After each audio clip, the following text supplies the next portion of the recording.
വർഷം 2005 December 14. Las വേഗാസിലെ ഒരു highway ആണ് സ്ഥലം. നേരം അപ്പോൾ പരപരാ പുലർന്നു വരുന്നതേയുള്ളൂ. ഒരു ട്രക്ക് ഡ്രൈവർ ഹൈവേയിലൂടെ വാഹനം ഓടിച്ചുകൊണ്ട് വരികയാണ്. അന്ന് അയാൾക്ക് ഡെലിവർ ചെയ്യേണ്ട വസ്തുക്കളാണ് ട്രക്കിന്റെ ഉള്ളിൽ നിറയെ. സൂര്യ വെളിച്ചം ഭൂമിയിലേക്ക് അരിച്ചിറങ്ങുവാൻ തുടങ്ങിയിരിക്കുന്നു. മെല്ലെ മെല്ലെ പരിസരവും മറ്റും വ്യക്തമായി വരികയാണ്. അപ്പോഴാണ് ദൂരെയായിട്ട് എന്തോ ഒന്ന് തീ പിടിച്ചു കിടക്കുന്ന കാഴ്ച അയാൾ കണ്ടത്. ട്രക്ക് ആ തീ പിടിക്കുന്ന വസ്തുവിനോട് അടുത്ത് വന്നപ്പോൾ മാത്രമാണ് ആ ഡ്രൈവർക്ക് മനസ്സിലായത് വിജനമായ ഹൈവേയിൽ കിടന്ന് കത്തുന്നത് ഒരു കാറാണ്. അയാൾ വേഗം വാഹനം നിർത്തി അവിടെ ഇറങ്ങി. എന്നിട്ട് വേഗം എമർജൻസി നമ്പറിലേക്ക് കോൾ ചെയ്തു. ഡ്രൈവറുടെ കോൾ വന്നതും എമർജൻസി സിറ്റുവേഷൻ കൈകാര്യം ചെയ്യുന്ന ടീം വേഗം അവിടേക്ക് ഒരു ഫയർ സർവീസിനെയും അതുപോലെ ഹൈവേ പെട്രോളിംഗ് പോലീസിനെയും അയക്കുകയാണ്. സ്ഥലത്തെത്തിയ ഫയർഫോഴ്സ് വളരെ നിസ്സാരമായിട്ട് ആ തീ അണച്ചു. കാരണം അവരെ സംബന്ധിച്ച് അതത്ര വലിയ പ്രയാസമുള്ള കാര്യമല്ല.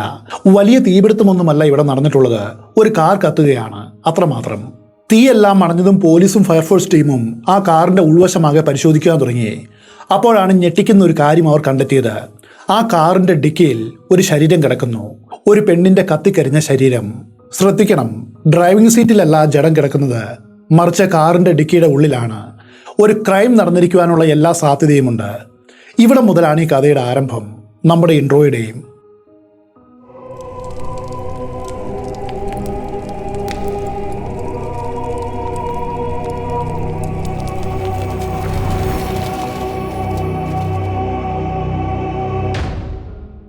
ഏകദേശം രാവിലെ 6 മണിയോടുകൂടിയാണ് ഫയർഫോഴ്സും ഹൈവേ പോലീസും ചേർന്ന് തീ അണച്ചത്.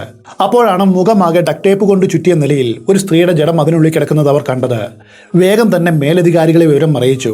ഉടൻ തന്നെ ഒരു ഇൻവെസ്റ്റിഗേഷൻ ടീം അവിടേക്ക് വരികയാണ്. പ്രാഥമിക പരിശോധനയിൽ അവർ കണ്ടെത്തിയ കാര്യം ഇതാണ്. കത്തിക്കരിഞ്ഞു കിടക്കുന്ന ഈ കാറ് അതൊരു സാധാരണ കാറല്ല, വളരെ ലക്ഷൂറിയസ് ആയിട്ടുള്ള ഒന്നാണ്, അതും ജാഗ്വാർ കമ്പനിയുടെ. അവർ കണ്ടെത്തിയ രണ്ടാമത്തെ കാര്യം ഇതായിരുന്നു. കത്തിക്കരിഞ്ഞ നിലയിലായിരുന്നുവെങ്കിലും കൊല്ലപ്പെട്ടത് ഒരു സ്ത്രീയാണെന്ന് ഉറപ്പായി. എന്നാൽ പോലീസ് ടീം കണ്ടെത്തിയ മൂന്നാമത്തെ കാര്യമായിരുന്നു ഈ കേസിനെ മുൻപോട്ട് നയിക്കുവാനുള്ള വഴി വെട്ടിത്തെളിച്ചത്. അത് ആ കാറിന്റെ നമ്പർ പ്ലേറ്റ് ആയിരുന്നു. ബാക്കിയെല്ലാം കത്തി എരിഞ്ഞു പോയെങ്കിലും ആ കാറിന്റെ നമ്പർ പ്ലേറ്റ് മാത്രം കത്തിയിരുന്നില്ല. ഈ നമ്പർ ഉപയോഗിച്ച് കാറിന്റെ ഉടമയെ ഇനി അവർക്ക് നിസ്സാരമായിട്ട് ട്രാക്ക് ചെയ്യുവാനായിട്ട് കഴിയും. പോലീസ് വേഗം ഇതേക്കുറിച്ച് അന്വേഷിച്ചു.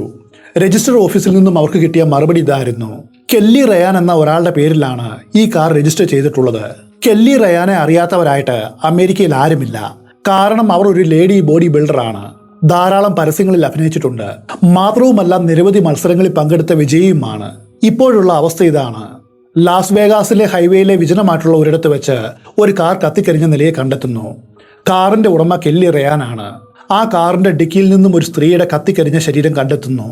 സ്വാഭാവികമായിട്ടും പോലീസ് സംശയിക്കുന്ന ഒരേ ഒരു കാര്യം ഇതാണ്. കൊല്ലപ്പെട്ടത് കെല്ലി റയാനാണ്. എത്രയും വേഗം കെല്ലിയുടെ വീട്ടിൽ ഈ കാര്യം അറിയിക്കുവാൻ ഡിറ്റക്റ്റീവുകൾ തീരുമാനിച്ചു. അതിനുവേണ്ടി അവർ കെല്ലിയുടെ വീടിന്റെ മുൻപിലെത്തി വാതിലിൽ തട്ടി വിളിച്ചു. പക്ഷെ അവരെ അത്ഭുതപ്പെടുത്തിക്കൊണ്ട് വാതിൽ തുറന്ന് പുറത്തേക്ക് വന്നത് ഇത്രയും നേരം അവർ കൊല്ലപ്പെട്ടു എന്ന് വിശ്വസിച്ചിരുന്ന കെല്ലി റയാൻ തന്നെയായിരുന്നു. അതെ, പോലീസ് വിചാരിച്ചതുപോലെ ആയിരുന്നില്ല കാര്യങ്ങൾ. കത്തിക്കരിഞ്ഞ ഒരു കാറും ഒരു ജഡവും. ഇത്രയും നേരം പോലീസ് കൊല്ലപ്പെട്ടു എന്ന് വിശ്വസിച്ച സ്ത്രീ ജീവനോടെ മുൻപിൽ വന്ന് നിൽക്കുന്നതും. ഇതെല്ലാം അവരെ നയിച്ചത് സമാനതകളില്ലാത്തൊരു കുറ്റകൃത്യത്തിന്റെ തുടക്കത്തിലേക്കായിരുന്നു. കെല്ലി റയാന്റെ മുഴുവൻ പേര് കെല്ലി ആൻ റയാൻ എന്നാണ്.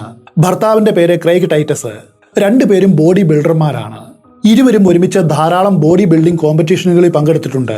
ഒരു ബോഡി ബിൽഡിംഗ് ടൂർണമെന്റിൽ വെച്ചാണ് ക്രെയ്ഗ് കെല്ലി ആദ്യമായിട്ട് കണ്ടുമുട്ടിയത്. ആദ്യ കാഴ്ചയിൽ തന്നെ അയാൾക്ക് അവളെ ഇഷ്ടമായി. എന്നാൽ മറുവശത്തെ കഥ നേരെ മറിച്ചായിരുന്നു. കെല്ലി ആദ്യമൊന്നും റയാന്റെ പ്രപ്പോസൽ സ്വീകരിച്ചില്ല. അതിന് കാരണം അയാൾക്ക് വളരെ മോശപ്പെട്ട ഒരു ഭൂതകാലം ഉണ്ടായിരുന്നു. പക്ഷെ ആവശ്യം അയാളുടെ ആണല്ലോ. അതുകൊണ്ട് നിരന്തരമായിട്ട് പ്രണയാഭ്യർത്ഥനകളുമായിട്ട് അയാൾ അവളുടെ പിന്നാലെ കൂടുവാൻ തുടങ്ങി. ഒടുവിൽ കെല്ലി ക്രെയ്ഗിന്റെ പ്രപ്പോസൽ സ്വീകരിച്ചു. ഇരുവരും കുറച്ചു കാലം ഡേറ്റ് ചെയ്തു. എന്നിട്ട് 2000 വിവാഹിതരായി. ഇവരുടെ കാറാണ് 2004 ഡിസംബർ മാസത്തിൽ ലാസ് വേഗാസിലെ ഹൈവേയിൽ കത്തിയെരിഞ്ഞ നിലയിൽ കാണപ്പെട്ടത്. അതിനെക്കുറിച്ച് വിശദമായിട്ട് അന്വേഷിക്കുവാനാണ് ഡിറ്റക്റ്റീവുകൾ അവരുടെ വീട്ടിലെത്തിയത്. എന്നാൽ പോലീസിന്റെ ചോദ്യങ്ങൾക്ക് കെല്ലിയും റയാനും കൊടുത്ത മറുപടി ഇങ്ങനെയായിരുന്നു. ഞങ്ങൾ അധികം താമസിയാതെ ഒരു റീറ്റെയിൽ സ്റ്റോർ ആരംഭിക്കുവാനായിട്ട് പ്ലാൻ ചെയ്തിരുന്നു. സ്പോർട്സുമായിട്ട് ബന്ധപ്പെട്ട സാധനങ്ങളെല്ലാം വിൽക്കുന്ന ഒരു കടയായിരുന്നു പ്ലാൻ ചെയ്തത്. ഈ സ്ഥാപനത്തിൽ ജോലി അന്വേഷിച്ച് ഒരു യുവതി വന്നിരുന്നു. അവളുടെ പേരാണ് മെലീസ ജെയിംസ്. മെലീസ ജെയിംസ് ആളത്ര ശരിയല്ലായിരുന്നു. അവൾക്ക് ചില പന്തികേടുകൾ ഉണ്ടായിരുന്നു. മെലീസ ഒരു ഡ്രഗ് അഡിക്റ്റ് ആണ്. അതും കൂടാതെ ഞങ്ങളുടെ വീട്ടിൽ നിന്നും അവൾ ധാരാളം സാധനങ്ങൾ മോഷ്ടിച്ചിരുന്നു. ഇതുമായിട്ട് ബന്ധപ്പെട്ട്, അതായത് ഫിനാൻസുമായിട്ട് ബന്ധപ്പെട്ട് ഞങ്ങൾക്കിടയിൽ വലിയ പ്രശ്നങ്ങൾ ഉണ്ടായിരുന്നു. കഴിഞ്ഞ ദിവസം അവളുടെ മോഷണം അല്പം കടന്നുപോയി. ഇത്തവണ അവൾ മോഷ്ടിച്ചത് ഞങ്ങളുടെ വിലപിടിപ്പുള്ള ഒരു കാറാണ്. അതിനുശേഷം ആ കാറിനും മെലീസയ്ക്കും എന്തു സംഭവിച്ചു എന്ന് ഞങ്ങൾക്കറിയില്ല. ഇത്രയുമായിരുന്നു ക്രെയ്ഗും കെല്ലിയും പോലീസിന് കൊടുത്ത സ്റ്റേറ്റ്മെന്റ്. പോലീസ് അവരോട് മെലീസ എവിടെയാണ് താമസിച്ചിരുന്നത് എന്ന് ചോദിച്ചു. അതിന് ക്രെയ്ഗ് കൊടുത്ത മറുപടി ഇങ്ങനെയാണ്: ഞങ്ങളുടെ വീട്ടിൽ തന്നെയാണ് അവൾ താമസിച്ചിരുന്നത്. ഈ വീട്ടിലെ ഒരു മുറി തന്നെയാണ് അവൾക്ക് വേണ്ടി മാറ്റി വെച്ചിരുന്നതും. ആ മുറി ഒന്ന് കാണണമെന്നായി പോലീസിന്. ഒടുവിൽ മെലീസയുടെ റൂമിലെത്തിയ പോലീസ് കണ്ട കാഴ്ച ഇതാണ്. ആ മുറി ആകെ അലങ്കോലമായിട്ടാണ് കിടക്കുന്നത്. സാധനങ്ങളെല്ലാം എല്ലായിടത്തും വാരി വലിച്ചിട്ടിരിക്കുന്നു. മാത്രവുമല്ല ഡ്രഗ്സും അവിടെ നിന്നും കണ്ടുകിട്ടി. അതിലും പ്രധാനമായിട്ട് പോലീസ് ശ്രദ്ധിച്ചത് മറ്റൊരു കാര്യമാണ്. കെല്ലി റയാന്റെ ക്രെഡിറ്റ് കാർഡ് മെലീസയുടെ മുറിയിൽ നിന്നും അവർക്ക് കിട്ടി. അതിന്റെ അർത്ഥം അവളുടെ ക്രെഡിറ്റ് കാർഡ് മെലീസ മോഷ്ടിച്ചു എന്നാണ്. ചുരുക്കത്തിൽ പോലീസിന്റെ പ്രാഥമിക ഘട്ട വിചാരണ ഇപ്പോൾ കഴിഞ്ഞിരിക്കുകയാണ്. ഇനി കൂടുതലായിട്ട് എന്തെങ്കിലും അറിയണമെങ്കിൽ മെലീസയുടെ പോസ്റ്റ്മോർട്ടം റിപ്പോർട്ട് വരണം. അതിൽ നിന്നും എന്തെങ്കിലും തെളിവ് കണ്ടെത്തിയാൽ മാത്രമാണ് ഈ കേസ് ഇനി മുൻപോട്ട് പോകൂ.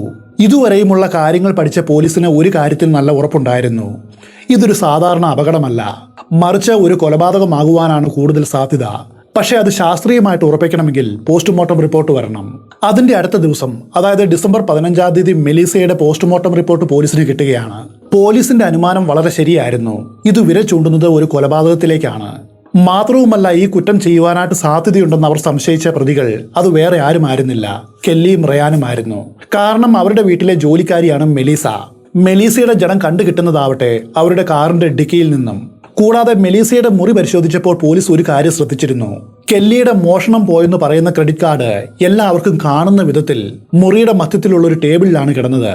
ആരെങ്കിലും എന്തെങ്കിലും മോഷ്ടിക്കുകയാണെങ്കിൽ, അതും ഇതുപോലെ വിലപിടിപ്പുള്ള എന്തെങ്കിലും മോഷ്ടിക്കുകയാണെങ്കിൽ അത് വളരെ രഹസ്യമായിട്ട് ഒളിപ്പിച്ചു വയ്ക്കുകയാണ് പതിവ്. എന്നാൽ ഇവിടെ കണ്ടതാവട്ടെ നേരെ തിരിച്ചും. ഇങ്ങനെയുള്ള ചെറിയ ചെറിയ ചില സൂചനകളായിരുന്നു പോലീസിന്റെ ശ്രദ്ധ അവരുടെ നേർക്ക് തിരിയുവാനായിട്ട് കാരണം. അങ്ങനെ ഇരിക്കെ മെലീസ കൊല്ലപ്പെട്ട 2 ദിവസം കഴിഞ്ഞ് ഈ കേസിന് മറ്റൊരു വഴിത്തിരിവ് ഉണ്ടാവുകയാണ്. ഡിസംബർ 16-ാം തീയതി പോലീസിനൊരു കോൾ വരികയാണ്. ഫോണിന്റെ മറുതലയ്ക്കൽ ഉണ്ടായിരുന്നത് മാൻഡി എന്ന യുവതിയായിരുന്നു. അവൾക്ക് പോലീസിനോട് പറയുവാനുള്ള കാര്യം ഇതായിരുന്നു: ഈ കേസുമായിട്ട് ബന്ധപ്പെട്ട്, അതായത് മെലീസയുടെ മരണവുമായിട്ട് ബന്ധപ്പെട്ട് ചില കാര്യങ്ങൾ തനിക്കറിയാം. അത് പോലീസുമായിട്ട് പങ്കുവയ്ക്കുവാനായിട്ട് താൻ ആഗ്രഹിക്കുന്നു. ഈ മാൻഡി വേറെ ആരുമല്ല, കെല്ലിയുടെ സുഹൃത്താണ്. മാൻഡി സ്റ്റേഷനിലെത്തി പോലീസിന് കൊടുത്ത സ്റ്റേറ്റ്മെന്റ് ഇതായിരുന്നു: ഡിസംബർ 15-ാം തീയതി, അതായത് കഴിഞ്ഞ ദിവസം, ക്രെയ്ഗും കെല്ലിയും തന്റെ വീട്ടിൽ വരികയുണ്ടായി. അവരാകെ പരിഭ്രാന്തരായിരുന്നു. തങ്ങളുടെ ജോലിക്കാരിയായ മെലീസയെക്കുറിച്ച് കുറേയധികം കുറ്റം പറഞ്ഞു. അവൾ ഒരു ഡ്രഗ് അഡിക്റ്റ് ആണെന്നും ഞങ്ങളുടെ സാധനങ്ങളെല്ലാം മോഷ്ടിക്കുകയാണെന്നും ആരോപിച്ചു. മാത്രവുമല്ല, കഴിഞ്ഞ ദിവസം അമിതമായിട്ട് ഡ്രഗ് എടുത്ത് അവൾ മരിച്ചുവെന്നും ഈ കേസിൽ തങ്ങൾ ഉൾപ്പെടുമോ എന്ന് ഭയന്ന് തങ്ങളൊരു മണ്ടത്തരം കാണിച്ചുവെന്നും മെലീസയുടെ ശരീരം കാറിന്റെ ഡിക്കിയിലിട്ട് ദൂരെ ഒരിടത്ത് കൊണ്ടുപോയിട്ട് കത്തിച്ചു കളഞ്ഞുവെന്നുമാണ് മാൻഡിയോട് ഈ ദമ്പതികൾ പറഞ്ഞത്. ഇതായിരുന്നു മാൻഡി പോലീസിനോട് പറഞ്ഞതും. ആ സമയത്ത് മാൻഡി അവരോട് ചോദിച്ചു: മെലീസ മരിച്ചു എന്ന കാര്യം അറിഞ്ഞപ്പോൾ നിങ്ങൾ എന്തുകൊണ്ട് എത്രയും വേഗം പോലീസിൽ അറിയിച്ചില്ല? ആ ചോദ്യത്തിന് കൃത്യമായ ഒരു ഉത്തരം കൊടുക്കുവാനായിട്ട് ഇരുവർക്കും കഴിഞ്ഞില്ല. ഇന്നൊരു ദിവസം മാൻഡിയുടെ വീട്ടിൽ തങ്ങൾ താമസിക്കട്ടെ എന്ന് ക്രെയ്ഗും കെല്ലിയും അവളോട് ചോദിച്ചു. കൂട്ടുകാരാണ്, എതിർത്തൊന്നും പറയുവാനായിട്ട് കഴിയില്ല. മാൻഡി അതിന് സമ്മതിച്ചു. അതിന്റെ പിറ്റേ ദിവസം, അതായത് ഡിസംബർ 16-ാം തീയതി അവിടെ നിന്നും പോവുകയും ചെയ്തു. പോകും മുൻപ് മാൻഡിയോട് അവർ ഒരു കാര്യം പറഞ്ഞു: തങ്ങൾ ലാസ് വേഗാസ് വിട്ട് പോവുകയാണ്. ഇതുകൂടി കേട്ടതും മാൻഡിക്ക് വലിയ സംശയമായി. ഇവർ എന്തോ കുറ്റം ചെയ്തിട്ടുണ്ട്, അത് ഒളിപ്പിച്ചു വയ്ക്കുവാനുള്ള ശ്രമങ്ങളാണ് ഇപ്പോൾ ചെയ്യുന്നത്. ഈ സംശയം ഉള്ളിൽ ഉണ്ടായതുകൊണ്ടാണ് മാൻഡി വേഗം പോലീസുമായിട്ട് ബന്ധപ്പെട്ടത്. വിവരമറിഞ്ഞ പോലീസ് ക്രെയ്ഗിന്റെയും കെല്ലിയുടെയും വീട്ടിലെത്തി. എന്നിട്ട് ആ വീട് മുഴുവനും അരിച്ചു പെറുക്കി പരിശോധിച്ചു. ഈ ദമ്പതികളുടെ ഒളിച്ചോട്ടത്തിൽ നിന്നും പോലീസിന് ഒരു കാര്യം മനസ്സിലായി: മെലീസയുടെ മരണത്തിൽ ക്രെയ്ഗിനും കെല്ലിക്കും പങ്കുണ്ട്. ഒരുപക്ഷെ അവർ തന്നെ ആയിരിക്കണം അവരുടെ കാറിന്റെ ഡിക്കിയിൽ വെച്ച് മെലീസയെ കത്തിച്ചു കളഞ്ഞത്. എന്നാൽ അവരുടെ ഒളിച്ചോട്ടം അത്ര നിസ്സാരമായിരുന്നില്ല. പോലീസിന്റെ കണ്ണു വെട്ടിച്ച് അവർക്ക് അധിക ദിവസമൊന്നും മറഞ്ഞിരിക്കുവാനായിട്ട് കഴിയില്ല. അതായിരുന്നു സത്യം. കാരണം ക്രെയ്ഗും കെല്ലിയും അത്രയ്ക്ക് പ്രസിദ്ധരായിരുന്നു. ധാരാളം മാഗസിന്റെ കവറുകളിൽ അവരുടെ ചിത്രം അച്ചടിച്ചു വന്നിട്ടുണ്ട്. അമേരിക്കയിലുള്ള ഒട്ടുമിക്ക ആളുകൾക്കും അവരെ അറിയാം. ഈ വസ്തുത മനസ്സിലാക്കിയ പോലീസ് ചെയ്ത കാര്യം ഇതാണ്: ഇവരെക്കുറിച്ചുള്ള ഇൻഫർമേഷൻ നേരെ മീഡിയയ്ക്ക് കൈമാറി. മീഡിയ വലിയ പ്രാധാന്യത്തോടെ ഇത് പുറത്തുവിട്ടു. ചാനലുകളിലെ അന്തിച്ചർച്ചകളിലടക്കം എല്ലായിടത്തും ഇതൊരു വിഷയമായിട്ട് മാറുകയാണ്. ക്രെയ്ഗും കെല്ലിയും അവരുടെ ജീവൻ രക്ഷിക്കുവാനായിട്ട് ഒരു വശത്തുകൂടി ഓടട്ടെ, അവരെ പിടിക്കുവാനായിട്ട് മറുവശത്തുകൂടി പോലീസും. ഇതിനിടയിൽ നമ്മൾ മനസ്സിലാക്കേണ്ട ചില കാര്യങ്ങളുണ്ട്. ആരാണ് ക്രെയ്ഗും കെല്ലിയും? മെലീസയ്ക്കും ഇവർക്കും തമ്മിലുള്ള ബന്ധം എന്താണ്? ആ ബന്ധം എങ്ങനെയാണ് അവസാനം ഒരു കൊലപാതകത്തിൽ അവസാനിച്ചത്? ക്രെയ്ഗ് റയാൻ അമേരിക്കയിലെമ്പാടും പേര് കേട്ട ബോഡി ബിൽഡർ ആയിരുന്നുവെങ്കിലും അയാൾക്ക് ചില ദുശീലങ്ങൾ ഉണ്ടായിരുന്നു. ഒന്നാമതായിട്ട് അയാൾ ഒരു വുമണൈസർ ആണ്. ധാരാളം സ്ത്രീകളുമായിട്ട് ബന്ധമുണ്ട്. തന്റെ പ്രസിദ്ധിയും ആകാര വടിവും കാട്ടി സ്ത്രീകളെ മയക്കി ഉപയോഗിച്ച ശേഷം അവരെ അയാൾ നിഷ്കരണം കൈയൊഴിയുമായിരുന്നു. മാത്രവുമല്ല, ക്രെയ്ഗ് ഒരു ഡ്രഗ് അഡിക്റ്റ് കൂടിയാണ്. മുൻപൊരിക്കൽ ഡ്രഗ് ഉപയോഗിച്ചതിന് അയാൾ പോലീസിന്റെ പിടിയിലായിരുന്നു. കോടതി അതിന് കൊടുത്ത ശിക്ഷ ഇതായിരുന്നു: 8 മാസം ഹാഫ് വേ ഹൗസിലിരിക്കണം. ഹാഫ് വേ ഹൗസ് എന്ന് പറയുന്നത് മറ്റൊന്നുമല്ല, അതൊരു ഗവൺമെന്റ് ഫെസിലിറ്റിയാണ്. മയക്കുമരുന്നുകൾ ഉപയോഗിക്കുന്നവരെ സാധാരണയായിട്ട് അവിടെയാണ് പാർപ്പിക്കാറ്. ഹാഫ് വേ ഹൗസിൽ 8 മാസം കഴിഞ്ഞതിന് ശേഷം വീണ്ടും ഒരു 8 മാസം ഹൗസ് അറസ്റ്റിൽ അയാൾ ജീവിക്കണം. ആ സമയത്തും പുറത്തേക്കെങ്ങും പോകുവാനായിട്ട് കഴിയില്ല. അതിനുശേഷം വീണ്ടും ഒരു 3 വർഷം പരോളിൽ കഴിയണം. ഈ സമയത്ത് പോലീസ് അയാളെ മയക്കുമരുന്ന് ഉപയോഗിച്ചിട്ടുണ്ടോ എന്ന് അറിയുവാനായിട്ട് എല്ലാ ദിവസവും ചെക്ക് ചെയ്യും. അയാളെ പരോളിൽ വിട്ട സമയത്ത് ജഡ്ജി ഒരു കാര്യം എടുത്തു പറഞ്ഞിരുന്നു. ലഹരി മരുന്ന് ഉപയോഗിച്ചതിന് നിങ്ങൾക്ക് ലളിതമായിട്ടുള്ള ഒരു ശിക്ഷയാണ് ഞാൻ നൽകുന്നത്. എന്നുവെച്ചാൽ തിരിച്ചു വരുവാനുള്ള ഒരു അവസരം അത് പരമാവധി പ്രയോജനപ്പെടുത്തുക. ഇനി നിങ്ങൾ ലഹരി മരുന്ന് ഉപയോഗിച്ചു എന്ന് കണ്ടെത്തിയാൽ കിട്ടുന്ന ശിക്ഷ ഇതായിരിക്കില്ല. ക്രേഗ് എല്ലാം തലകുലുക്കി കേട്ടു. പറഞ്ഞതുപോലെ എല്ലാം അനുസരിച്ചു കൊള്ളാം പൊന്നു തമ്പുരാനെ എന്നും പറഞ്ഞു. പക്ഷെ കാര്യങ്ങൾ അങ്ങനെയല്ല നടന്നത്. പരോളിന്റെ കാലാവധിക്കുള്ളിൽ വെച്ച് ഡ്രഗ് ഉപയോഗിച്ചതിന് അയാൾ കയ്യും കളവുമായിട്ട് വീണ്ടും പിടിക്കപ്പെട്ടു. അതിന് 2 വർഷം തടവ് ശിക്ഷയും കിട്ടി. ഈ സംഭവങ്ങളെല്ലാം നടക്കുന്നത് 1997 കാലഘട്ടത്തിലാണ്. കെല്ലിക്കും ഈ കാര്യങ്ങളെല്ലാം നേരത്തെ അറിയാം. അതുകൊണ്ടാണ് ക്രേഗ് പ്രപ്പോസലുമായിട്ട് വന്നപ്പോൾ അവൾ ആദ്യം അത് നിരസിച്ചത്. എങ്കിലും ആവശ്യക്കാരൻ അയാളാണല്ലോ. അതുകൊണ്ട് ക്രേഗ് കെല്ലിയുടെ പിന്നാലെ വിടാതെ കൂടി എങ്ങനെയൊക്കെയോ എന്തൊക്കെയോ പറഞ്ഞ് അവളെ കൺവിൻസ് ചെയ്യിപ്പിച്ചു. ഒടുവിൽ വിവാഹവും നടന്നു. ഇവരുടെ വിവാഹം കഴിഞ്ഞ 1 വർഷം കഴിയും മുൻപാണ് അടുത്ത സംഭവം ഉണ്ടായത്. അതെ, മെലീസയെ ക്രേഗ് ദമ്പതികൾ പരിചയപ്പെട്ടു. മെലീസ ജെയിംസ് ഫ്ലോറിഡയിലെ പനാമ സിറ്റിയിലാണ് അവൾ ജനിച്ചതും വളർന്നതും. ചെറുപ്പം മുതലേ നൃത്തത്തിനോട് അവൾക്ക് വലിയ താല്പര്യമുണ്ടായിരുന്നു. മാത്രവുമല്ല അതിൽ നല്ല കഴിവുള്ളവളുമായിരുന്നു. അതിന് ഒരു ഉദാഹരണം പറയാം. വെറും 19 വയസ്സുള്ളപ്പോൾ മെലീസ പനാമയിൽ ഒരു ഡാൻസ് സ്റ്റുഡിയോ തുടങ്ങി. അവളുടെ മനസ്സിൽ വലിയൊരു ആഗ്രഹമുണ്ടായിരുന്നു. ഫിലിം ഫീൽഡ് പോലെയുള്ള ഏതെങ്കിലും എന്റർടൈൻമെന്റ് മേഖലയിൽ കയറി പറ്റണം. എന്നാൽ പനാമ പോലെയുള്ള ഒരു പ്രദേശത്ത് അതിനുള്ള സാധ്യത വളരെ കുറവാണ്. മാത്രവുമല്ല സ്വന്തമായിട്ടൊരു ഡാൻസ് സ്റ്റുഡിയോ ഉള്ളതുകൊണ്ട് അതിന്റെ കാര്യങ്ങളെല്ലാം നോക്കി നടത്തണം. അവസരങ്ങൾ അന്വേഷിച്ചു പോകണമെങ്കിൽ ഡാൻസ് സ്റ്റുഡിയോയുടെ കാര്യം മറക്കേണ്ടി വരും. അതുകൊണ്ട് എന്ത് ചെയ്യുമെന്നറിയാതെ ഒരു ചിന്താക്കുഴപ്പത്തിലായിരുന്നു അവൾ. അങ്ങനെ ഇരിക്കുമ്പോഴാണ് 2001 ഒരു ബോഡി ബിൽഡിംഗ് ഈവന്റിൽ അവൾ പങ്കെടുക്കുന്നത്. അവിടെ വെച്ച് ക്രേഗ് റയാനെയും കെല്ലി റയാനെയും പരിചയപ്പെട്ടു. മുൻപേ തന്നെ ഒരു വുമണൈസർ ആയിരുന്ന ക്രേഗ് ആവട്ടെ മെലീസയെ ആദ്യമായിട്ട് കണ്ടത് ഫ്ലാറ്റ് ആയെന്ന് പറയാം. അവളെ എങ്ങനെയെങ്കിലും തന്റെ വരുതിയിലാക്കുവാനായിട്ട് അയാൾ ആഗ്രഹിച്ചു. ക്രേഗിനെ സംബന്ധിച്ച് അത് വലിയ പ്രയാസമുള്ള കാര്യമൊന്നുമല്ല. കാരണം മെലീസയെ പോലെയുള്ള ധാരാളം യുവതികളെ അയാൾ മുൻപ് കണ്ടിട്ടുണ്ട്. അവരെ എങ്ങനെ തന്റെ വരുതിയിലാക്കണമെന്നും അയാൾക്ക് നല്ല നിശ്ചയമുണ്ട്. അയാൾ അവളുമായിട്ട് സംസാരിച്ചു. അപ്പോഴാണ് മെലീസയുടെ ഉള്ളിലുള്ള ആഗ്രഹത്തെക്കുറിച്ച് ക്രേഗ് അറിയുന്നത്. ഇതാണ് താൻ തേടിക്കൊണ്ടിരുന്ന കച്ചിത്തുരുമ്പ് എന്ന് അയാൾക്ക് മനസ്സിലായി. ക്രേഗ് മെലീസയോട് പറഞ്ഞു, പനാമ പോലെയുള്ള ഒരു സ്ഥലത്ത് നിന്നുകൊണ്ട് നിനക്കൊരിക്കലും എന്റർടൈൻമെന്റ് മേഖലയിലേക്ക് എത്തപ്പെടുവാനായിട്ട് കഴിയില്ല. നിനക്ക് അങ്ങനെ ഒരു ആഗ്രഹമുണ്ടെങ്കിൽ നീ ലാസ് വേഗാസിലേക്ക് വരണം. അവിടെ എനിക്ക് ധാരാളം കൂട്ടുകാരുണ്ട്. ഫിറ്റ്നസ് ഇൻഡസ്ട്രിയുമായിട്ട് ബന്ധപ്പെട്ടവരും അതുപോലെ എന്റർടൈൻമെന്റ് ഇൻഡസ്ട്രിയുമായിട്ട് ബന്ധപ്പെട്ടവരെയും എനിക്കറിയാം. ഞാൻ അവരെ നിനക്ക് പരിചയപ്പെടുത്താം. അതുവഴി നിനക്ക് മുന്നോട്ട് പോകുവാൻ കഴിയും. ക്രേഗ് ഇത് പറഞ്ഞപ്പോൾ മെലീസയ്ക്കും അത് ശരിയാണെന്ന് തോന്നി. എത്ര നാളാണ് പനാമ പോലെയുള്ള ഒരു ചെറിയ സ്ഥലത്ത് ജീവിതം തളച്ചിരുന്നത്. ലാസ് വേഗാസിലേക്ക് പോയി ക്രേഗിന്റെ വീട്ടിൽ തങ്ങുകയാണെങ്കിൽ അവിടെ നിന്നുകൊണ്ട് പുതിയ അവസരങ്ങൾ തേടുവാനായിട്ട് കഴിയും. ഒടുവിൽ അവൾ ആ തീരുമാനമെടുത്തു. അവളുടെ ജീവിതത്തിലെ ഏറ്റവും മോശപ്പെട്ട തീരുമാനം. ക്രേഗിന്റെയും കെല്ലിയുടെയും കൂടെ ലാസ് വേഗാസിലേക്ക് പോവുക. ഇതിനിടയിൽ മറ്റൊരു കാര്യം കൂടി സംഭവിച്ചിരുന്നു. ലാസ് വേഗാസിലേക്ക് അവർ പോകും മുൻപ് തന്നെ ക്രേഗുമായിട്ട് മെലീസ അടുത്തിരുന്നു. ആ അടുപ്പം ഫിസിക്കൽ റിലേഷൻഷിപ്പ് വരെ എത്തി. അതിനുശേഷമാണ് 3 പേരും ചേർന്ന് ലാസ് വേഗാസിലേക്ക് പുറപ്പെട്ടത്. ലാസ് വേഗാസിലുള്ള അവരുടെ വീട്ടിൽ തന്നെയാണ് മെലീസയും താമസിച്ചത്. ക്രേഗ് എന്തു പറഞ്ഞാണ് കെല്ലി അതിന് സമ്മതിപ്പിച്ചത് എന്നറിയില്ല. പക്ഷെ 3 പേരുടെയും താമസം ഒരുമിച്ചായി. ലാസ് വേഗാസിന് മറ്റൊരു പേര് കൂടിയുണ്ട്, സിൻ സിറ്റി. അവിടെയുള്ള ജനങ്ങൾ പറഞ്ഞത് ഇങ്ങനെയാണ്: ഈ 3 പേരും ഒരുമിച്ച് ഫിസിക്കൽ റിലേഷൻഷിപ്പിൽ ഏർപ്പെട്ടിരുന്നു. കെല്ലിക്ക് അതിനോട് എതിർപ്പില്ലായിരുന്നു. അങ്ങനെ ഒരു 7-8 മാസങ്ങൾ കടന്നു പോവുകയാണ്. ഇതിനിടയിൽ എന്റർടൈൻമെന്റ് ഇൻഡസ്ട്രിയിലുള്ള ആരെയും ക്രേഗ് മെലീസയ്ക്ക് പരിചയപ്പെടുത്തിയില്ല. ഈ കാലയളവിൽ മറ്റൊരു കാര്യം കൂടി സംഭവിച്ചിരുന്നു. സിൻ സിറ്റിയുടെ എല്ലാ പാപങ്ങളും മെലീസയിലേക്കും കടന്നു വന്നു. റയാൻ ദമ്പതികളുടെ കൂട്ടത്തിൽ കൂടിയതിൽ പിന്നെ അവൾ ആകെ മാറി. മെലീസ മദ്യത്തിനും മയക്കുമരുന്നിനും അടിമയായി. ക്രേഗിനൊപ്പം നിരവധി പാർട്ടികളിലും അതുപോലെ പബ്ബുകളിലും പോകുവാൻ തുടങ്ങി. അതോടെ പനാമയിലുള്ള അവളുടെ ഡാൻസ് സ്റ്റുഡിയോ നഷ്ടത്തിലായി. ആ ബിസിനസ് തകർന്നുവെന്ന് വേണം പറയുവാൻ. അവിടെയുള്ള ജോലിക്കാർക്ക് ശമ്പളം പോലും കൊടുക്കുവാൻ കഴിയാത്ത അവസ്ഥയിലായ മെലീസ. അതുകൊണ്ട് തന്റെ സ്റ്റുഡിയോയുടെ കാര്യങ്ങളും മറ്റുമൊന്ന് നേരെയാക്കുവാനായിട്ട് പനാമയിലേക്ക് പോകുവാനായിട്ട് മെലീസ തീരുമാനിച്ചു. ഈ സമയത്ത് ക്രേഗ് റയാനും കെല്ലി റയാനും അവരുടെ ജീവിതത്തിലെ ഏറ്റവും വലിയൊരു പ്രശ്നത്തെ നേരിടുകയായിരുന്നു. ക്രേഗിന് ഏകദേശം 40 വയസ്സാകാറായി. അതുകൊണ്ട് ഇനി കോമ്പറ്റീഷനുകളിൽ പങ്കെടുക്കുവാനായിട്ട് കഴിയില്ല. പങ്കെടുത്തിട്ടും കാര്യമില്ല, വിജയിക്കില്ല. അതുതന്നെയായിരുന്നു കെല്ലിയുടെയും അവസ്ഥ. കെല്ലി നിരവധി കോമ്പറ്റീഷനുകളിൽ പങ്കെടുക്കുന്നുണ്ടെങ്കിലും തുടർച്ചയായിട്ട് പരാജയപ്പെട്ടുകൊണ്ടിരുന്നു. ജീവിതം മുൻപോട്ട് പോകണമെങ്കിൽ മറ്റെന്തെങ്കിലും മാർഗം കണ്ടെത്തിയേ തീരൂ. അങ്ങനെ ഇരുവരും ആലോചിച്ച ഒരു തീരുമാനത്തിലെത്തി. ഫിറ്റ്നസ് ഫീൽഡ് വിടുക, പകരം ബിസിനസ്സിലേക്ക് തിരിയുക. സ്പോർട്സ് ഐറ്റംസ് വിൽക്കുന്ന ഒരു കട തുടങ്ങുവാനാണ് ഇരുവരും തീരുമാനിച്ചത്. ക്രേഗിനെയും കെല്ലി റയാനെ സംബന്ധിച്ച് ഈ ബിസിനസ് വിജയിപ്പിക്കാൻ കഴിയുമെന്ന് നല്ല ഉറപ്പുണ്ടായിരുന്നു. കാരണം ഇരുവരും ഈ ഫീൽഡിൽ വളരെ പ്രശസ്തരാണ്. അവർ ഒരു പരസ്യം ചെയ്താൽ മതി, ആളുകൾ വന്ന് പ്രോഡക്റ്റ് വാങ്ങും. എന്നാൽ അവിടെയും ഒരു പ്രശ്നമുണ്ട്. ഇവരുടെ കയ്യിൽ അധികം പണമൊന്നും നീക്കിയിരിപ്പില്ല. തുടക്ക സമയത്ത് അവരുടെ കടയിൽ ശമ്പളമൊന്നുമില്ലാതെ ജോലി ചെയ്യുവാനായിട്ട് ഒരാൾ വേണം. എന്നാൽ മാത്രമാണ് ഈ പദ്ധതിയുമായിട്ട് മുൻപോട്ട് പോകുവാനായിട്ട് കഴിയൂ. ആ സമയത്ത് അവരുടെ മനസ്സിൽ വന്ന മുഖം മെലീസയുടെ ആയിരുന്നു. വേഗം തന്നെ പനാമയിലുള്ള മെലീസയെ അവർ ഫോൺ വിളിച്ചു. എന്നിട്ട് കാര്യങ്ങളെല്ലാം പറഞ്ഞു. അവരെ സഹായിക്കാമെന്ന് മെലീസയെ സമ്മതിച്ചു. അതിന് പ്രകാരം പനാമയിൽ നിന്നും അവൾ ലാസ് വേഗാസിലേക്ക് വരികയാണ്. വീണ്ടും പഴയതുപോലെ ഒരുമിച്ചായി ഇവരുടെ ജീവിതം. ഒഫീഷ്യലായിട്ട് മെലീസയ്ക്ക് സാലറി ഒന്നും കൊടുത്തിരുന്നില്ലെങ്കിലും കെല്ലി അറിയാതെ ക്രേഗ് മെലീസയ്ക്ക് ചില കാര്യങ്ങൾ ചെയ്തു കൊടുത്തിരുന്നു. അവളുടെ ആവശ്യങ്ങളെല്ലാം അയാൾ നടത്തിയിരുന്നു. ഉദാഹരണം പറഞ്ഞാൽ മെലീസയ്ക്ക് വിലപിടിപ്പുള്ള ഒരു സാധനം വാങ്ങണം. അവൾ ക്രേഗിനോട് അത് ആവശ്യപ്പെടും. ക്രേഗ് കെല്ലി അറിയാതെ മെലീസയെ കൂട്ടിക്കൊണ്ടുപോയി ആ സാധനം അവൾക്ക് വാങ്ങിച്ചു കൊടുക്കും. ഇതിന്റെ എല്ലാം പേയ്മെന്റ് നടത്തിയിരുന്നത് ക്രെഡിറ്റ് കാർഡ് ഉപയോഗിച്ചാണ്. ക്രെഡിറ്റ് കാർഡ് ഉപയോഗിച്ചാൽ ഒരു കുഴപ്പമുണ്ട്. അധികം വൈകാതെ കെല്ലി അത് അറിയും. കെല്ലി അത് അറിഞ്ഞു കഴിയുമ്പോൾ വീട്ടിൽ വലിയ ഭൂകമ്പമായിരിക്കും നടക്കുന്നത്. ഇങ്ങനെ പലതവണ സംഭവിച്ചു. ഈ സംഭവങ്ങളെല്ലാം നടക്കുന്നത് 2005-ലാണ്. അല്ലറ ചില്ലറ അസ്വാരസ്യങ്ങളുണ്ടെങ്കിലും അവരുടെ ജീവിതം അങ്ങനെ മുൻപോട്ട് പോവുകയാണ്. കെല്ലിയും ക്രേഗും പേരുകേട്ട ബോഡി ബിൽഡർമാരായതുകൊണ്ട് അവരുടെ വീട്ടിൽ വലിയൊരു ജിം ഉണ്ടായിരുന്നു. ഇവരുടെ പരിചയത്തിലുള്ള ചില ആളുകൾ ദിവസവും വന്ന് ആ ജിമ്മിൽ വർക്കൗട്ട് ചെയ്യുമായിരുന്നു. അങ്ങനെ അവരുടെ വീട്ടിൽ സ്ഥിരമായിട്ട് വന്നുകൊണ്ടിരുന്നൊരു യുവതിയായിരുന്നു മേഗൻ. ഈ മേഗൻ കെല്ലിയുടെ കൂട്ടുകാരിയാണ്. ഇരുവരും ഒരുമിച്ചാണ് ബോഡി ബിൽഡിങ്ങും മറ്റു കാര്യങ്ങളുമൊക്കെ ചെയ്യുന്നത്. അങ്ങനെയാണ് പതിവ് പോലെ 2005 ഡിസംബർ 12-ന് മേഗൻ കെല്ലിയുടെ വീട്ടിലേക്ക് വരുന്നത്. ആ സമയത്ത് അവൾ കണ്ട കാഴ്ച ഇതാണ്.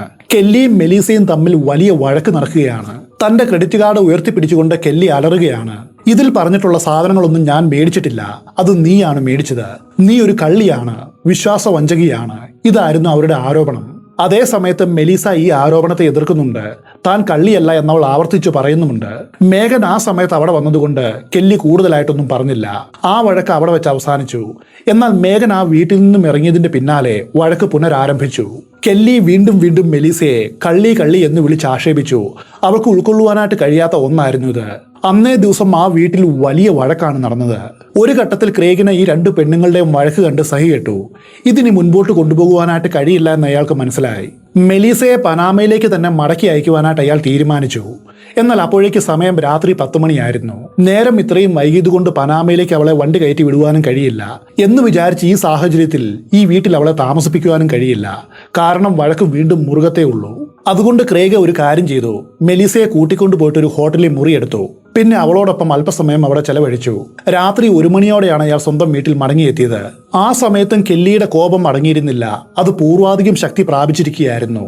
ക്രേഗ് മെലീസയെ കൂട്ടിക്കൊണ്ട് ഹോട്ടൽ റൂമിലേക്ക് പോയ സമയത്ത് കെല്ലി മെലീസയുടെ റൂമാകെ അരിച്ചു പെറുക്കിയിരുന്നു.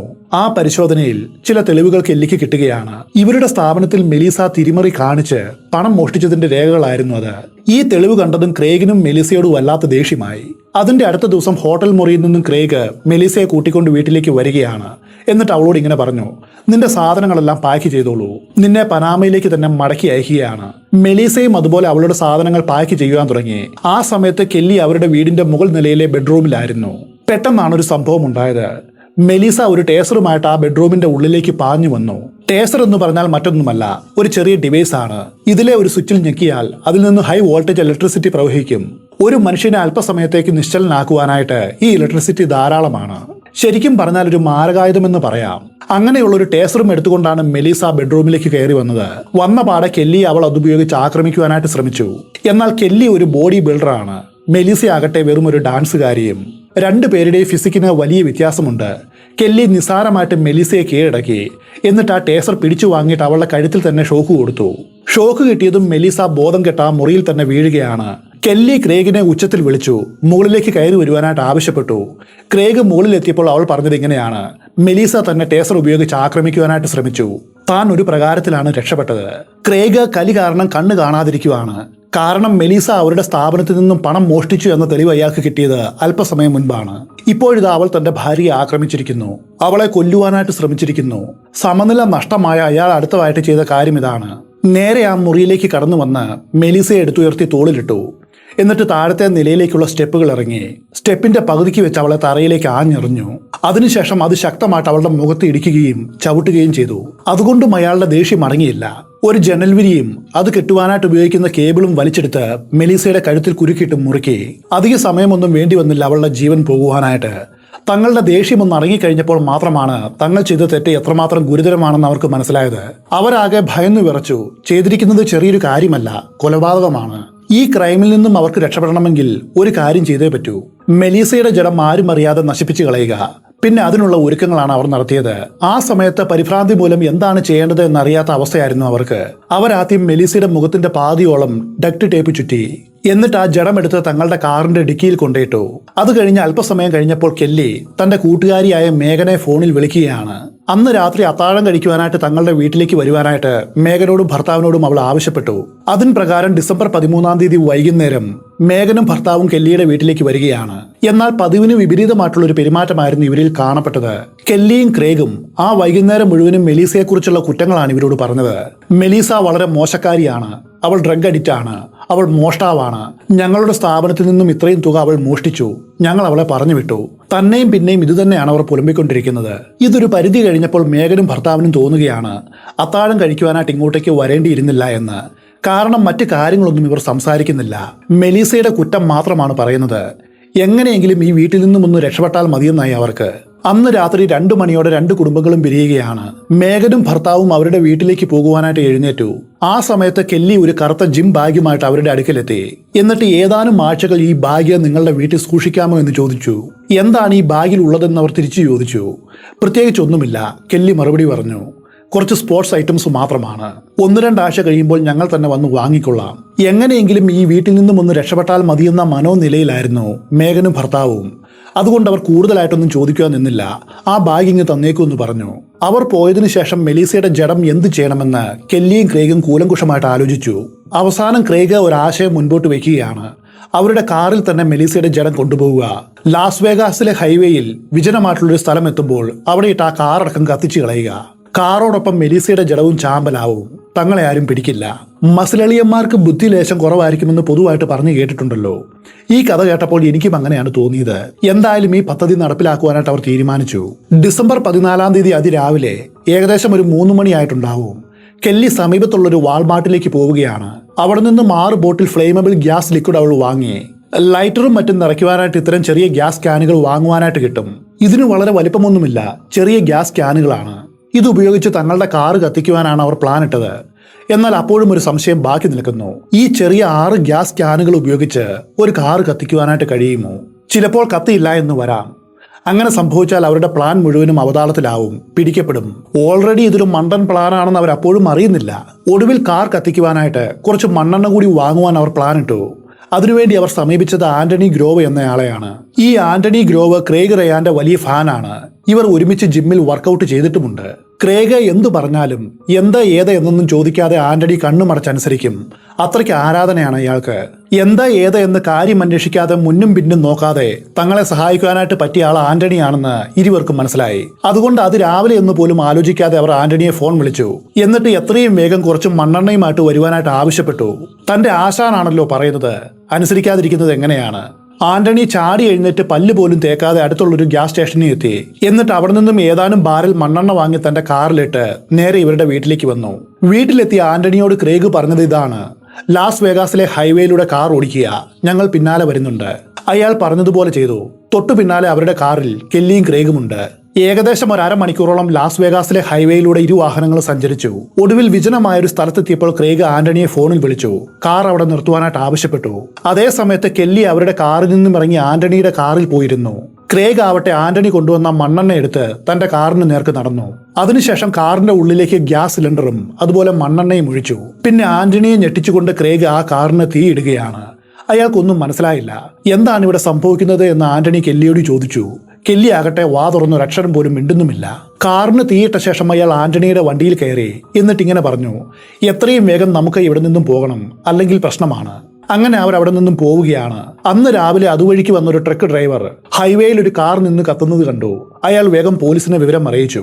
സ്ഥലത്തെത്തിയ പോലീസിന് കാറിന്റെ ഡിക്കിയിൽ നിന്നും ഒരു യുവതിയുടെ കത്തിക്കരിഞ്ഞ ജഡം കണ്ടുകിട്ടി. അതുമായിട്ട് ബന്ധപ്പെട്ട അന്വേഷണം അവരെ നയിച്ചത് കെല്ലിയുടെയും ക്രേഗിന്റെയും വീടിന് മുൻപിലാണ്. പോലീസ് വന്നിവരെ ചോദ്യം ചെയ്തതും കെല്ലിയും ക്രേഗും വല്ലാതെ ഭയപ്പെട്ടു. തങ്ങൾ പിടിക്കപ്പെടുമോ എന്നിവർക്ക് സംശയം തോന്നി. അതുകൊണ്ട് ഇവർ ഒരു കാര്യം ചെയ്തു. അതിന്റെ അടുത്ത ദിവസം, അതായത് ഡിസംബർ 15 അവരുടെ മറ്റൊരു സുഹൃത്തായ മാൻഡിയുടെ വീട്ടിൽ പോയി തങ്ങുകയാണ്. ആ സമയത്ത് കെല്ലി വളരെ പരിഭ്രാന്തയായിരുന്നു. എന്തൊക്കെയോ പുലമ്പുന്നുണ്ട്. ഈ പുലമ്പലിന്റെ ഇടയിൽ ക്രൈമുമായിട്ട് ബന്ധപ്പെട്ട ഏതാനും കാര്യങ്ങളും അവളുടെ വായിൽ നിന്നും വീണു. ഞങ്ങൾ ലാസ് വേഗാസ് വിട്ട് എന്നേക്കുമായിട്ട് പോവുകയാണെന്ന് അവർ മാൻഡിയോട് പറഞ്ഞു. പറഞ്ഞതുപോലെ അടുത്ത ദിവസം അവർ കാറിൽ കയറി ലാസ് വേഗാസ് വിട്ടുപോയി. എന്നാൽ ഇതിനോടകം ഇവരുടെ പെരുമാറ്റത്തിൽ എന്തോ ചില സംശയങ്ങൾ മാൻഡിക്ക് തോന്നിയിരുന്നു. അരുതാത്തത് എന്തോ ഇവരുടെ ജീവിതത്തിൽ സംഭവിച്ചിട്ടുണ്ട്, അത് നല്ല ഉറപ്പാണ്. അതിന്റെ പ്രതിഫലനമാണ് കെല്ലി കാണിച്ചു കൂട്ടുന്നത്. ഈ സംശയം ഉള്ളിലുള്ളതുകൊണ്ടാണ് മാൻഡി നേരെ പോലീസിനെ സമീപിച്ച് തനിക്കറിയാവുന്ന കാര്യങ്ങളെല്ലാം അവരോട് പറഞ്ഞത്. ഇതിനോടകം തന്നെ പോലീസിന്റെ മെയിൻ സസ്പെക്ട്സ് എന്ന് പറയുന്നത് ക്രേഗ് റയാനും കെല്ലി റയാനുമാണ്. മാൻഡി കൊടുത്ത ഈ ഇൻഫർമേഷൻ കൂടി കേട്ടതോടെ പോലീസിന്റെ സംശയം പൂർണ്ണമായിട്ടും മാറി. അവർ വേഗം മാധ്യമങ്ങൾക്ക് ഈ വാർത്ത നൽകി. മെലീസ എന്ന യുവതി അതിക്രൂരമായിട്ട് കൊല്ലപ്പെട്ടിരിക്കുന്നു. കൊലയാളി എന്ന് പോലീസ് സംശയിക്കുന്നത് ഫേമസ് ബോഡി ബിൽഡർമാരായ കെല്ലി റയാനെയും ക്രേഗ് റയാനെയുമാണ്. അവരിപ്പോൾ ഒളിവിലാണ്. ഇവരെ കാണുന്നവർ എത്രയും വേഗം പോലീസിനെ അറിയിക്കുക. ഇതായിരുന്നു അവർ കൊടുത്ത വാർത്ത. ടിവിയിൽ ഈ കാര്യം പ്രധാന വാർത്തയായിട്ട് വരികയാണ്. ഇത് കെല്ലിയുടെ സുഹൃത്തായ മേഗനും അവളുടെ ഭർത്താവും കണ്ടു. ഈ വാർത്ത കണ്ടതും മേഗൻ ഞെട്ടിപ്പോയി. കാരണം ഡിസംബർ 13-ാം തീയതി അവരുടെ വീട്ടിൽ നിന്നുമാണ് ഇവർ അത്താഴം കഴിച്ചത്. പുറപ്പെടും മുൻപ് ഒരു ബാഗ് കെല്ലി മേഗനെ ഏൽപ്പിച്ചിരുന്നു. അതിൽ കുറച്ച് സ്പോർട്സ് ഐറ്റംസ് മാത്രമാണെന്നാണ് പറഞ്ഞത്. എന്നാൽ മേഗനും ഭർത്താവിനും ഇപ്പോൾ വലിയ സംശയമായി. കെല്ലി അന്ന് അവർക്ക് കൊടുത്ത ആ ജിം ബാഗിൽ സ്പോർട്സ് ഐറ്റംസ് മാത്രമായിരിക്കുമോ ഉള്ളത്, അതോ വേറെന്തെങ്കിലും ഉണ്ടായിരിക്കുമോ?